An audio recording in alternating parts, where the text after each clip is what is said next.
Pour beaucoup, consulter un spécialiste de la santé mentale reste un tabou. Cette jeune femme, comme tant d'autres, n'a jamais envisagé de se rendre dans un centre thérapeutique. Et pourtant, derrière le silence, il y a parfois des tensions, des blessures invisibles, un mal-être non exprimé.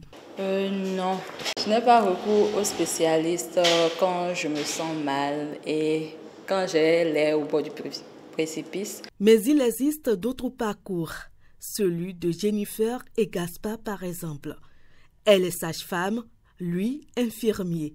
En couple depuis 3 ans, ils ont choisi de se faire accompagner pour traverser les moments difficiles.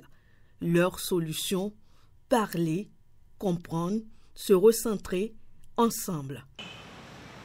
Madame, elle est toujours en colère.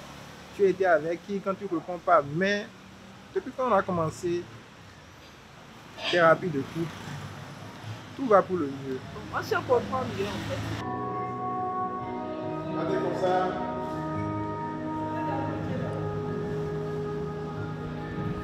Leur lieu de rendez-vous, c'est un centre où l'on travaille sur les émotions, les pensées et surtout le lien aux autres.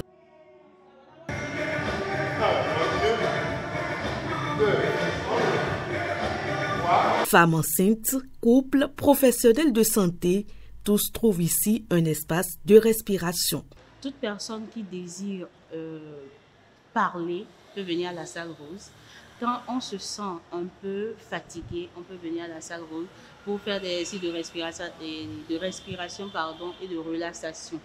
Et quand on est enceinte, que ce soit au premier trimestre, second trimestre ou troisième trimestre, on peut passer à la salle rose pour faire des exercices physiques. Maintenant, quand on est en couple et on a des problèmes de couple, on peut également venir à la salle rose afin de pouvoir faire toujours des exercices pour l'équilibre mental, pour se retrouver, pour essayer de résoudre tous les problèmes qu'on a dans le foyer.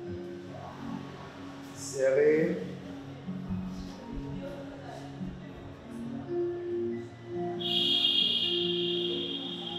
Relâchez un peu. Ces exercices peuvent sembler simples, mais ils agissent en profondeur.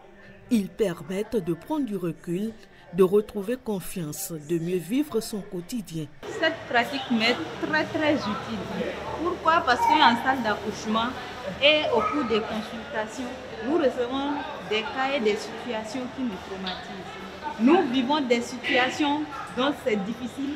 On ne peut pas en parler sous la guise du secret professionnel. Donc en suivant cette thérapie, moi je me sens libérée. Je me dis que cette thérapie peut nous aider à nous libérer l'esprit. Cette thérapie peut nous aider à nous refaire confiance. C'est pour venir faire le sport, pour me déstresser, pour enlever le souci que j'ai sur ma grossesse et pour préparer aussi l'accouchement. La santé psychologique est une santé qui nous rappelle l'équilibre, le bien-être, la joie de vivre, le partage avec les autres. Il n'y a pas de psychologie sans thérapie. Il faut comprendre le problème, mais il faut le régler. C'est un peu comme on va vers un prophète ou vers un devin, il va te dire il y a telle situation, mais il va préconiser des choses. Donc quand vous parlez de centre thérapeutique, c'est des centres qui sont comme des bras armés. La santé mentale concerne tout le monde. Être bien dans sa tête, c'est mieux vivre sa grossesse, son métier, son couple, sa vie. Et si on brisait le silence ?